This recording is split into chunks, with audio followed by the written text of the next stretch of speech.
Ma'am एक बात जो सबके दिलों में है, सब जानना चाहते हैं कि फिल्मों में ब्रेक कैसे मिला आप लोगों को? मैं बहुत बहुत लकी थी। अच्छा जी। और मैं भारतनाट्यम सीखा था मैंने, तो जी। स्टेज पे परफॉर्म करती थी। अच्छा जी। तो उस वक्त सारी रीजनल फिल्में सब चेन्नई में बनती थी।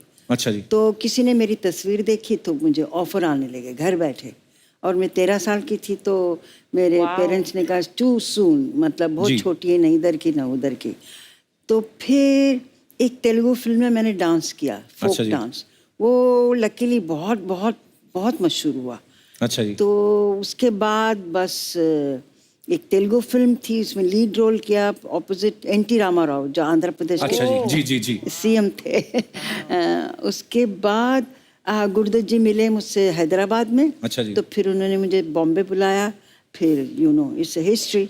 वाह, ग्रेट। और आशा जी, आप कैसे आए फिल्मों में?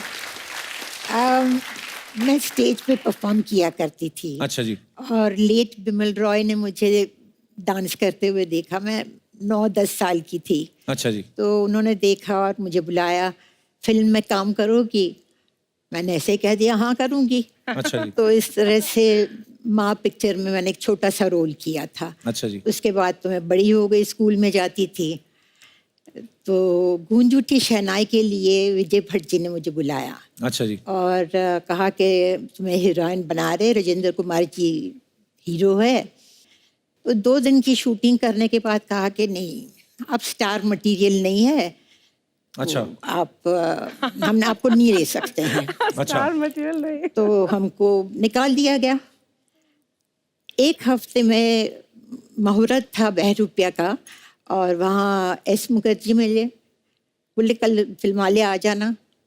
मैंने कहा अभी फिल्मालय क्या करना है, अभी तो मुझे डॉक्टर बनना है, मुझे तो नहीं जाना है। इसी तरह से वहाँ पहुँच गए। और फिर तो सबको मालूम है कि दिल दे के देखो कि हीरोइन बन गई।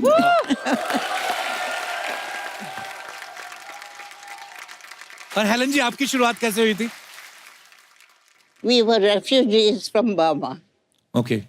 And during the war, we had to walk it for 9 months from Burma to Assam. I was very small. I was about 3-4 years old. Anyway, we came to India. God was great. And I went to school. And while going to school, I started learning Manipuri, a little of Bharatnatyam, and Kathak. Just the fundamentals, ताकि in case I was given a chance, I would know the stance of all these dances. उस ज़माने में कुकू जी बहुत बड़ी dancer and actress थी. अच्छा जी। And my mother requested her that मैं chorus में कम से कम join करूँ, क्योंकि we needed the money very badly. We were living in one room. The Mori was in one room.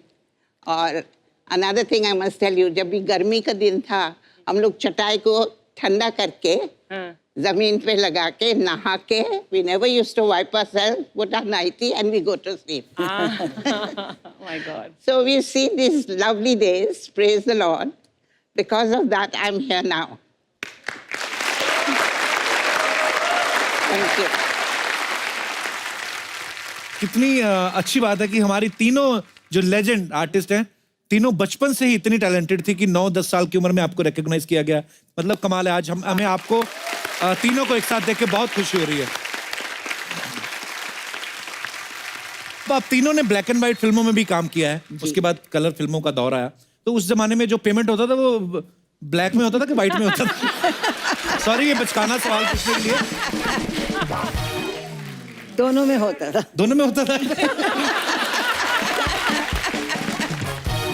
अच्छा मैम, जब ब्लैक एंड व्हाइट फिल्मों से कलर का दौर आया, उस समय आपको सबसे, मैं ये सवाल आप तीनों से, सबसे अच्छी चीज आपको क्या लगी जब सिनेमा जो है वो रंगीन हो गया?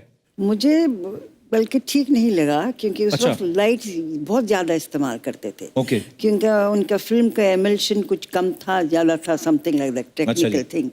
तो मुंह सारा जल जाता था। एक आइस बकेट में अच्छा। एक शामो लेदर कहते थे, उसको डाल के रखते थे, फिर मुंह पे लगाते रहते थे अच्छा बिफोर जी। The take. तो मैं कहती थी कहाँ फंस गए हम, इतनी ज्यादा गर्मी थी। और उस वक्त एसी तो थे ही नहीं कहीं भी, ना जी। कमरों में ना स्टूडियो में, तो बुरा हाल होता था। मैं तो कहती कलर में शुरू कर दी पिक्चर, हाय मर गए। अच्छा। और आशा जी आपको अच्छा लगा जब रंगीन हो गया सिनेमा? पहली फिल्म जो मैंने की वो गेवा कलर की थी। अच्छा जी। हम हिंदुस्तानी, तो वो इतने बड़े बड़ी लाइट्स ले आते थे और वो लगा के, मुझे याद है मुझे ऐसे खड़े रहना था, कैमरा यहाँ था और वो लाइट यहाँ थी। अच्छा जी। शाम को देखा तो ये पूरा जल गया था। बाप रे। रिफ्लेक्टर्स इतने लगते थे, रिफ्लेक्टर्स ऐसे होते थे कि मेरी आंखें लाल हो जाती थी। जी। और लोग कहते थे हाँ तुम्हारी आंखें लाल कैसे होती है? अरे भैया शराब वराब पीती हो क्या है? तो अच्छा, इन्होंने कहा लाल आंखें, उस पे एक किस्सा सुनाओ आप जी, चाहें जी, जी।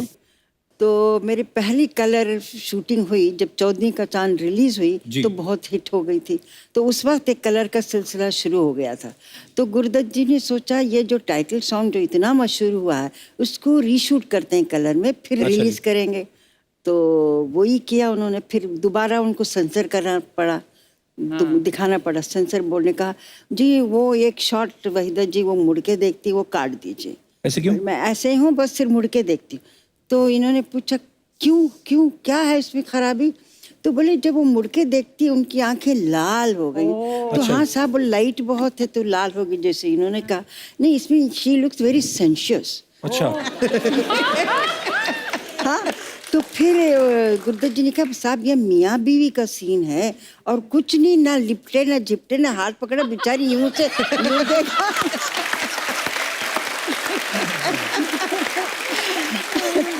अगर वो सेंसर बोर्ड वाले अगर अब हों तो जी। बेचारे वो देख के तो बेहोश हो जाएंगे। आजकल तो बन रहा है। तो हेलन जी उस दौर में जैसे आशा जी ने वहीदा जी ने बताया कि लाइट्स बहुत ज्यादा होती थी और ऊपर से डांस करना, डांस में तो रीटेक भी और होते होंगे बिकॉज छोटे छोटे शॉट्स लेने हैं और इतनी सारी लाइट, आपको भी परेशानी होती होगी फिर तो? I was very happy that it was in color अच्छा जी। because my costumes were Yeah, very what- colorful. Ji. I could wear those feathers and I could, ji. you know, and I looked much better. So for me, color was lovely. Kapil, मैं जैसे आप सबने बोला कि इतनी गर्मी वगैरह, and then हम तो आज वैनिटी वैन मिलती है हमें और हम लोग इतने एयर कंडीशन कंट्रोल एनवायरनमेंट में शूट करते हैं। तो मैम आप सबसे पूछना चाहती हूँ कि आप लोग कैसे मेकअप करते थे? कभी जंगल में शूट है, कभी यहाँ तो वैन तो होती नहीं थी। राइट। अर्चना आप मानोगे नहीं, मुगले आजम जैसी पिक्चर बनी मोहन स्टूडियोज में, जी। वहाँ एक वॉशरूम नहीं था। बाप रे। तो एक बार मैं और लेट महमूद एक्टर जी। हमने तय किया कि हम पैसे देते हैं। स्टूडियो ओनर को कहा भाई 2 बाथरूम बना बना दीजिए। दो। तो आफ्टर हम बोल के हम चले गए कि अगली दफा आएंगे शेड्यूल पे। 10 दिन के बाद आए तो जी हमने जल्दी से पूछा वो मैनेजर को बाथरूम बना? हाँ जी इंतजाम कर दिया हमने। अच्छा अच्छा जी। क्या इंतजाम किया? वो कॉरिडोर में उन्होंने एक थंडर बॉक्स रख दिया था। बाप रे। Yeah. Yeah. I said, oh my God. It's so terrible. बाप रे, कितना मुश्किल होता होगा उस समय, सारा दिन शूट करना, वॉशरूम ही नहीं है। ना, हमने वॉशरूम पानी नहीं पीना है। छोड़ दिया था। Oh कि स्टूडियो सुबह जाओ से शाम पानी मत पियो। तक बाथरूम नहीं जाते थे। Oh my God. घर बाप रे। जाके बाथरूम जाते अभी थे। तक माशाल्लाह कितनी अच्छा है। हाँ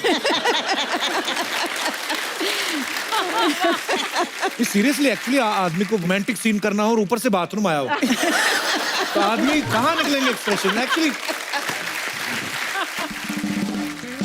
सो हेलन जी को डांसिंग क्वीन, पता है बहुत सारे ऐसे टाइटल दिए गए थे, ऐसे नाम दिए गए थे हेलन जी। जैसा कि मैंने पहले कहा कि एक ही गाना कभी कभी हेलन जी का पूरी फिल्म पे भारी पड़ जाता था। तो हेलन जी दूसरी जो हीरोइन होती थी फिल्म में और आप आके एक गाने में वाह लूट लेती थी, तो उनको जेलसी फील नहीं होती थी कि आ गई हेलन जी, अब ये सारा मेला लूट के ले जाएंगे? By the grace of God, I've been very good with all the heroines in the movie. They've loved me, literally they cared for me. There was no jealousy. I worked with Asha ji. Were you jealous of me? No. If I was jealous, I wouldn't be friends with you. अच्छा आशा जी, आपकी जब आपकी फिल्में silver jubilee होती थी, gold, आपको jubilee girl भी नाम दिया गया था आपके फैंस के द्वारा। तो जब सिल्वर जुबली होती थी फिल्में, गोल्डन जुबली होती थी, उसके बाद आपने फिल्मों की क्वांटिटी बढ़ाई थी या पेमेंट ही बढ़ाई थी सिर्फ? Naturally. क्वांटिटी तो बढ़ा नहीं सकते थे क्योंकि हम लोग 9:30 to 6:30 की शिफ्ट करते थे जी। और फिर 7 बजे मैं पहुंच जाती थी स्टेज पे। मेरे बैलेज होते थे तो फिर डांस करना शुरू कर देती थी। 3.5 घंटे का बैले होता था, वो ख़त्म करके फिर घर जाती थी। तो क्वांटम तो बढ़ा नहीं सकती थी, हाँ पैसे तो बढ़ा सकती थी।